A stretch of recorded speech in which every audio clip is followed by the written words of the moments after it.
Assalamualaikum warahmatullahi wabarakatuh. Selamat pagi, selamat bertemu kembali pada mata kuliah kalkulus diferensial.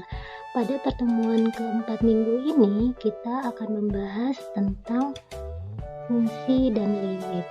Minggu kemarin kita sudah membahas tentang topik pertidaksamaan dan nilai mutlak yang nantinya akan menjadi dasar ketika mempelajari materi-materi di kalkulus diferensial selanjutnya. Mungkin ketika kalian dulu di jenjang SMA maupun SMP sudah mengenal fungsi. Jadi fungsi itu didefinisikan sebagai sebuah fungsi f dari himpunan A ke himpunan B adalah suatu aturan yang memasangkan setiap X anggota A dengan tepat satu Y pada anggota B. Jadi itu adalah definisi dari fungsi, memetakan atau memasangkan setiap anggota A tepat satu pada anggota B. Nah, di sini ada beberapa komponen dari fungsi yang harus kalian ketahui. Yang pertama, misal di sini adalah A besar, yaitu disebut daerah asal. Daerah asal itu juga disebut sebagai domain. Sedangkan B itu disebut daerah kawan.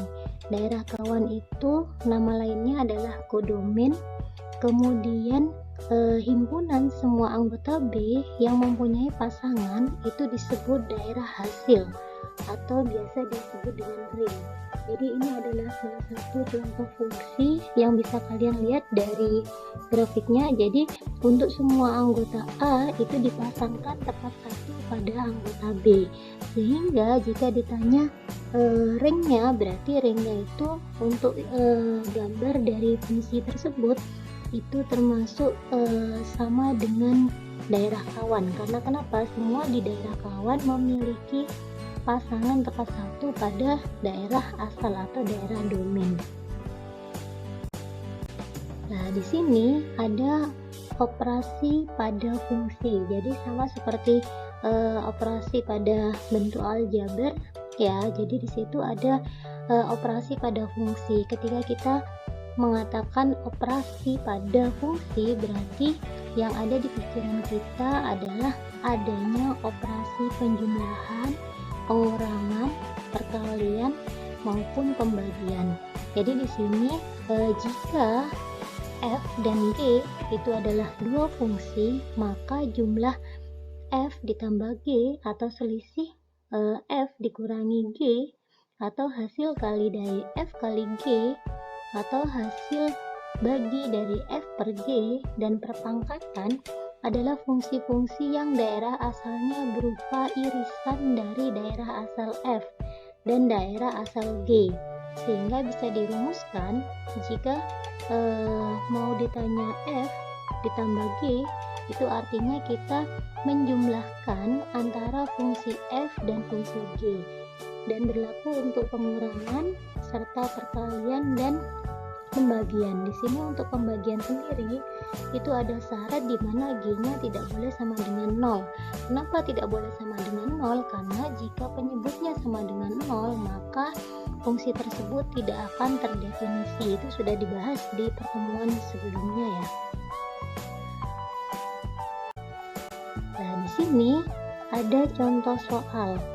Jika diketahui dua buah fungsi yaitu fungsi f dan g, di mana fungsi f(x) itu adalah x kuadrat min 3x min 4, sedangkan fungsi gx yaitu adalah x plus 1. Tentukanlah, ini ada penjumlahan f(x) ditambah gx, yang b adalah gx ditambah f(x), yang c adalah f(x) dikurangi gx, yang d adalah gx dikurangi f(x). Untuk soal e nya adalah f(x) dikali gx, untuk soal f adalah gx dikali fx, dan untuk soal yang g adalah fx dibagi dengan gx. Kita akan membahas satu persatu penyelesaiannya seperti apa. Untuk pembahasan yang pertama yaitu penjumlahan, di mana fx ditambah dengan gx. Nah, tadi diketahui di soal bahwa fx-nya itu adalah x kuadrat min 3x min 4. Sedangkan gx-nya adalah x plus 1. Langkah awal yaitu kita mengelompokkan variabel-variabel yang pangkatnya sama. Di sini x kuadrat itu tidak ada yang sama, hanya satu, jadi kita tuliskan x kuadrat. Kemudian ditambah di sini untuk variabel x itu ada 2 ya, yang pangkatnya 1, yaitu min 3 dan plus 1 atau plus x. Jadi di situ dikumpulkan min 3 plus x. Ditambah untuk yang konstanta atau yang tidak mengandung variabel, di situ ada min 4 dan ada plus 1. Jadi kita tambahkan min 4 plus 1. Sehingga hasilnya adalah x kuadrat min 2x min 3. Nah, untuk soal yang B itu kan tadi kebalikannya. Jadi gx ditambah dengan fx. Untuk latihan silakan kalian nanti kerjakan di rumah ya untuk soal yang B. Kemudian kita lanjut di soal yang pengurangan. Soal yang pengurangan yaitu ada fx dikurangi dengan gx. Artinya apa? Kita mengurangkan fungsi fx dikurangkan dengan fungsi gx. Hampir sama dengan konsep penjumlahan, bahwa untuk pengurangan ini dia konsepnya adalah mendekatkan variabel yang pangkatnya adalah sama. Misal di sini adalah x kuadrat, itu tidak ada yang sama, berarti dia sendiri.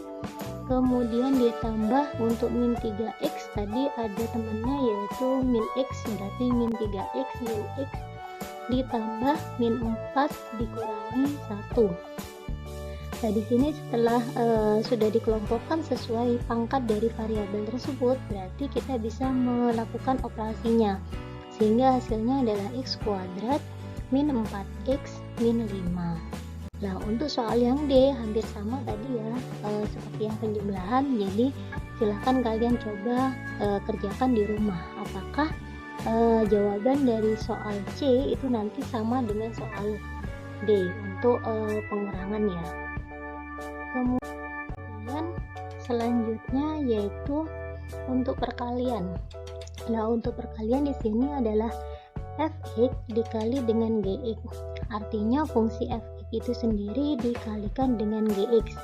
Masih ingatkah kalian untuk pengalian bentuk aljabar? Dulu di SMP sudah pernah dibahas. Jadi kita harus mengalihkan setiap unsur. Ya, jadi di sini kita kalikan semua dari fungsi fx dikalikan dengan unsur pertama pada fungsi gx, yaitu dikalikan dengan x. Berarti x kuadrat dikali x ditambah negatif 3x dikali dengan x ditambah negatif 4 dikali dengan x. Nah, kemudian setelah unsur pertama sudah dikalikan, sekarang kita mengalihkan unsur yang kedua. Unsur yang kedua yaitu adalah angka 1. Berarti kita kalikan x kuadrat dikali 1 ditambah negatif 3x dikali 1 ditambah negatif 4 dikali 1.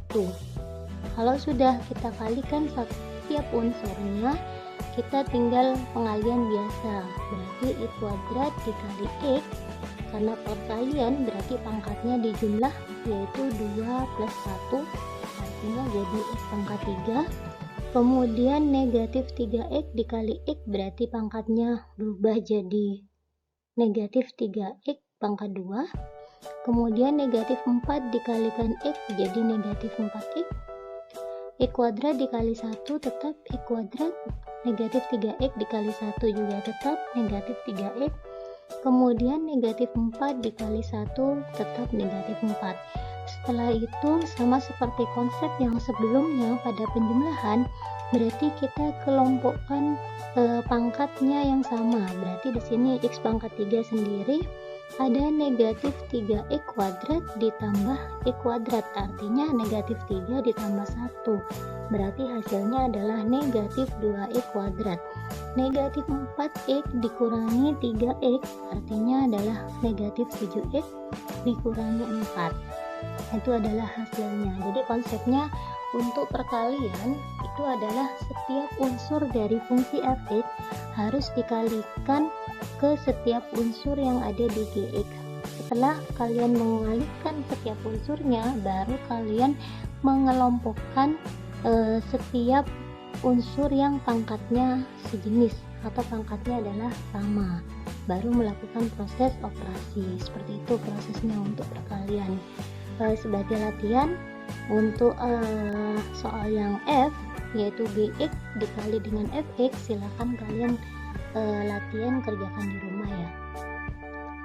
Oke, kemudian kita akan membahas yang pembagian. Pembagian di sini fx dibagi dengan gx. Fx-nya sendiri tadi di soal pertama sudah dibahas bahwa x kuadrat min 3x min 4 dibagi dengan x plus 1. Lah, kalau ada pembagian seperti ini, kita lihat apakah yang di atas atau pembilang itu memiliki derajat yang lebih besar dibandingkan yang di bawah. Jadi kalau yang di atas kan derajat tertingginya dari variabel itu adalah 2, sedangkan untuk yang penyebut derajat tertingginya atau pangkat tertingginya dari variabel adalah 1. Berarti kita bisa mengotak-ngatik yang di atas, kita lihat ternyata bisa difaktorkan, sehingga kita bisa memfaktorkan x min 4 x plus 1, yang di bawah adalah x plus 1. Karena antara pembilang dan penyebut ada unsur yang sama, yaitu x plus 1, maka kita bisa mengeliminasi keduanya atau mencoret ya keduanya, sehingga hasilnya adalah x min 4. Nah, disitu untuk fungsi. Kemudian selanjutnya adalah definisi dari komposisi fungsi. Jadi mungkin ketika kalian SMA, kalian sudah mengenal juga bahwa operasinya ada yang namanya komposisi ya, komposisi fungsi. Jadi di sini jika f dan g, dua fungsi dengan daerah asal g merupakan daerah hasil dari f, maka komposisi g bundaran f memenuhi, yaitu g bundaran f x sama dengan g dalam kurung f kali x. Artinya kita memasukkan unsur fx ke dalam unsur gx. Seperti itu untuk definisi komposisi dari fungsi. Contohnya, misal di sini jika fx-nya sama dengan x kuadrat min 2x dan gx-nya adalah x min 1. Tentukan g bundaran f dan f bundaran g. Setelah kalian menentukan, baru kalian menggambar sketsa grafiknya. Jadi kita bahas satu. Lah, untuk g bundaran f, berarti tadi kita memasukkan unsur fx ke dalam gx. Unsur fx-nya sendiri itu adalah x kuadrat min 2x. Sedangkan unsur gx-nya tadi adalah x min 1. Berarti kita ganti x pada gx itu diganti dengan x kuadrat min 2x kemudian dikurangi 1. Itu untuk nilai dari g bundaran f. Bagaimana dengan f bundaran g? F bundaran g otomatis terbaliknya. Jadi kita memasukkan nilai gx atau unsur gx ke dalam fungsi f. Di sini adalah f dalam kurung x min 1 karena unsur dari gx adalah x min 1. Kemudian unsur dari fx sendiri itu adalah x min 1 kuadrat karena x-nya tadi adalah x kuadrat, jadi kita ganti dengan x min 1 kuadrat dikurangi 2x, berarti dikurangi 2x min 1. Kemudian di sini dikurangi udah ya, jadi x kuadrat min 2x tadi kan unsurnya seperti itu. Setelah itu baru kita kuadratkan, jadi x min 1 dikuadratkan itu hasilnya adalah x kuadrat min 2x plus 1 dikurangi 2 kali x adalah 2x min 2 dikali min 1 berarti hasilnya adalah positif 2. Nah di sini berarti akan menghasilkan x kuadrat min 2x jadinya adalah min 4x ditambah 1 tambah 2, berarti hasilnya adalah 3. Nah, untuk gambar grafiknya, karena sudah diketahui G bundaran F dan F bundaran G, silahkan kalian membuat grafik dari G bundaran F, yaitu X kuadrat min 2x min 1, dan F bundaran G yang hasilnya adalah X kuadrat min 4x plus 3. Jadi silakan kalian buka kembali buku SMA kalian bagaimana cara menggambar grafik fungsi kuadrat ya, karena hasilnya adalah kuadrat. Oke, kemudian selanjutnya yaitu kita akan membahas tentang yang namanya limit fungsi. Jadi kalau kita tadi sudah mengenal fungsi itu seperti apa, kita selanjutnya akan membahas yang namanya limit fungsi. Limit sendiri itu asal katanya berarti adalah pendekatan atau mendekati. Jadi kita lihat ini.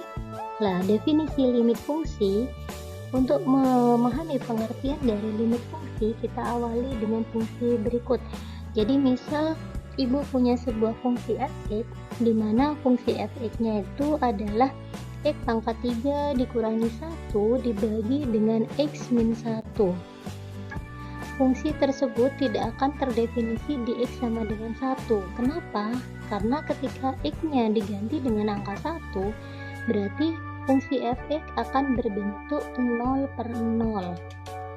Tetapi dapat diselidiki mengenai nilai f(x) di titik yang dekat dengan 1 atau x mendekati 1.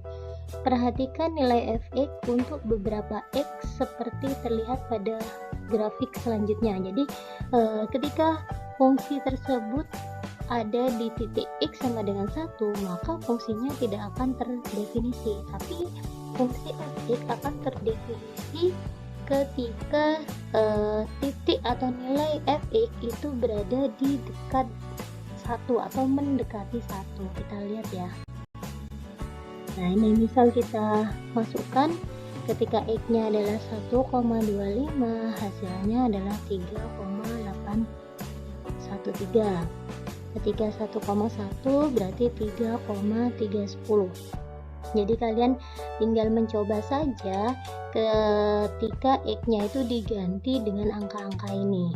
Nah, secara otomatis ketika nanti angkanya diganti dengan angka 1, berarti di sini kan hasilnya adalah 0/0. Karena tadi kan untuk yang tadi persamaannya itu kan x pangkat 3 ya. Berarti kan di situ kalau dimasukkan nilai x-nya tadi sudah ketahuan, berarti 0/0 ya. Otomatis tidak terdefinisi. Lah, kalau mau digambarkan seperti ini. Jadi dia intinya itu akan mendekati 1 tetapi tidak pernah 1. Ya, karena kenapa? Kalau dia 1, hasil fungsi tersebut adalah tidak terdefinisi. Jadi ini bisa kalian perhatikan ya untuk prosesnya. Jadi ketika angka 1 dia lubang, artinya apa? Dia tidak boleh sama dengan 1 ya, seperti itu. Kemudian berdasarkan informasi pada tabel tadi ya, tabel sebelumnya dan grafik menunjukkan bahwa f(x) mendekati 3 apabila x mendekati 1, sehingga secara matematis dapat dituliskan bahwa limit x mendekati 1, x pangkat 3 min 1 per x min 1 itu sama dengan 3 ya. Jadi seperti itu. Dalam contoh ini kita akan menghubungkan limit perilaku fungsi dekat dengan 1 bukan di angka 1. Jadi intinya ketika kita belajar limit berarti kita belajar yang namanya pendekatan, seperti itu. Oke, kita langsung ke contoh soalnya saja. Dengan menggunakan beberapa nilai pendekatan x, tentukan limit x mendekati 0 untuk sin x per x. Jadi soalnya adalah kita ingin menggantikan X dengan angka 0. Jadi di sini kita cek, misal kalau lebih dari 0 ada 0,01, 0,1, 0,5, 1, nilai sin X-nya akan segini. Lah, kecuali 0 ya. Lah, kemudian di sini juga akan mendekati seperti ini. Jadi dia sebenarnya akan terulang, antara negatif sama positifnya sama. Coba kalian perhatikan. Oke, sama kan ya.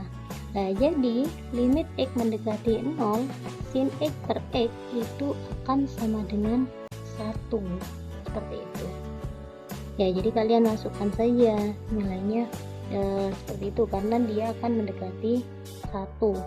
Ini kan 0,998, berarti dia akan mendekati 1 untuk nilai dari sin X dibagi dengan X. Oke, kemudian ingat kembali mengenai nilai mutlak. Jika kemarin sudah belajar nilai mutlak ya, jika epsilon adalah sembarang bilangan positif, maka jarak fx ke bilangan L kurang dari epsilon dapat dinyatakan dalam bentuk tanda mutlak fx dikurangi L kurang dari epsilon. Jadi ketika kita punya sebuah bilangan ya yang kurang dari epsilon, kemudian ada sebuah jarak, otomatis tanda mutlaknya tadi itu akan kurang dari epsilon juga. Nah, ini sama akan ekuivalen ya, yang menunjukkan bahwa fx terletak pada interval terbuka, berarti berada di antara L dikurangi epsilon dan L ditambah epsilon, seperti itu.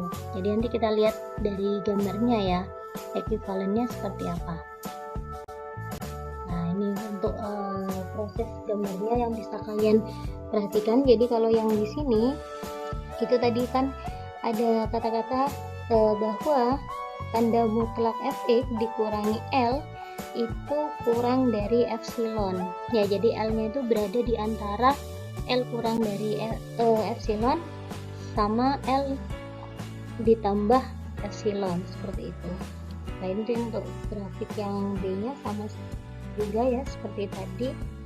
Kemudian sehingga dari hasil gambaran tadi itu dapat didefinisikan bahwa limit fx untuk x mendekati c adalah L besar, ditulis limit x mendekati c fungsi fx sama dengan L besar jika dan hanya jika untuk setiap bilangan epsilon lebih dari 0 berapapun kecilnya, terdapat bilangan theta lebih dari 0 sedemikian hingga apabila tanda mutlak x dikurangi theta lebih dari 0 kurang dari theta, sehingga berlaku tanda mutlak fx dikurangi L itu kurang dari epsilon. Itu adalah definisi limit menurut matematikanya ya. Jadi dari sistematika itu seperti itu. Oke, ini gambarannya seperti ini. Oke ya, jadi dia termasuk yang tidak ikut atau tidak diarsir penuh, karena di sini tandanya adalah lebih dari, bukan lebih dari sama dengan 0. Ini hanya gambarnya saja, nanti kalian bisa perhatikan. Oke, kita masuk ke contoh soal di sini. Buktikan bahwa limit x mendekati 4 dalam kurung 3x min 7 itu sama dengan 5. Kalau dulu mungkin kita langsung saja masukkan nilai x-nya. Ya, jadi 3 dikali 4, 12 dikurangi 7, hasilnya pasti sama dengan 5. Itu sudah terbukti waktu kalian duduk di bangku SMA. Nah, untuk kali ini kita harus membuktikan berdasarkan definisi tadi. Nah, jadi pembahasannya, kita misalkan ada sebuah epsilon, yaitu lebih dari 0 sembarang ya, epsilon itu adalah bilangan yang lebih dari 0, kita harus dapat menemukan ada bilangan theta juga lebih dari 0, sedemikian hingga tanda mutlak X dikurangi 4 itu lebih dari 0 kurang dari theta, dan berlaku tanda mutlak 3x min 7 min 5 kurang dari theta. Perhatikan, tanda mutlak 3x min 7 min 5 kurang dari theta. Nah ini kurung-kurung awalnya kita buka saja, berarti tanda mutlak 3x dikurangi 12 itu kurang dari theta. Nah di sini ada angka 3x sama 12, berarti kita bisa mengeluarkan faktor persekutuannya yaitu angka 3. Jadi tanda mutlak 3 dalam kurung x dikurangi 4. Nah kalau ada perkalian seperti ini, masih ingat konsep tanda mutlak kemarin, berarti kita mutlakkan sendiri-sendiri. Jadi tanda mutlak 3 dikali tanda mutlak x min 4 kurang dari epsilon.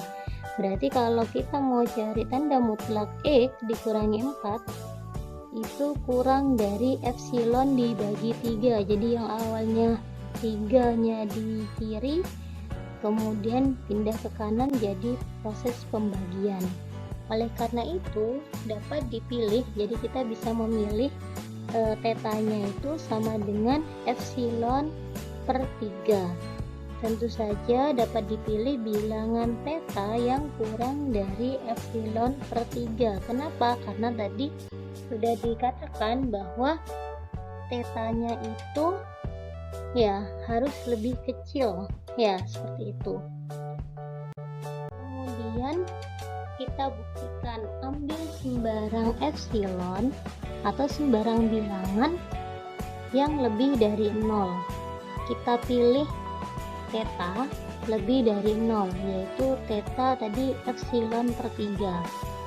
Apabila tanda mutlak x min 4 lebih dari 0 kurang dari theta, maka akan berlaku tadi ya, lah berlaku tanda mutlak 3x min 7 min 5, sehingga kita bisa mengoperasikan kembali.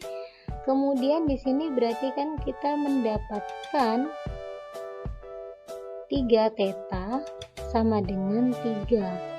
Berarti di sini untuk epsilon per 3 itu sama dengan epsilon. Sehingga bisa kita buktikan bahwa limit dari x mendekati 4, 3x min 7 itu sama dengan 5, terbukti. Jadi kita kembalikan lagi ke definisi. Langkahnya adalah kita pertama kali adalah memilih epsilon sembarang bilangan yang lebih dari 0. Kemudian setelah kita memilih epsilon, baru kita akan menemukan tetanya, baru kita masukkan ke definisi limit tadi. Itu proses untuk pembuktian. Nah di sini ada latihan soal, silahkan kalian coba di rumah, dan kita akan bahas bareng-bareng minggu depan ya. Jadi di sini buktikan limit x mendekati 2x kuadrat min 3x min 2 per x min 2 sama dengan 5. Nah, yang kedua yaitu buktikan jika c lebih dari 0, maka limit x mendekati c akar dari x sama dengan akar dari c. Itu ya, jadi bisa buat latihan. Sebelum ibu tutup, di sini ada kata-kata yaitu matematika bukan ilmu sihir yang bisa didapat secara instan. Namun, matematika adalah ilmu pasti yang memastikan dengan seringnya berlatih maka akan menjelma dalam tubuh kita. Artinya apa? Semakin banyak kalian melakukan proses latihan, berarti semakin mudah ilmu matematika menjelma dalam tubuh kalian. Selamat pagi, selamat berlatih dan tetap semangat. Assalamualaikum warahmatullahi wabarakatuh.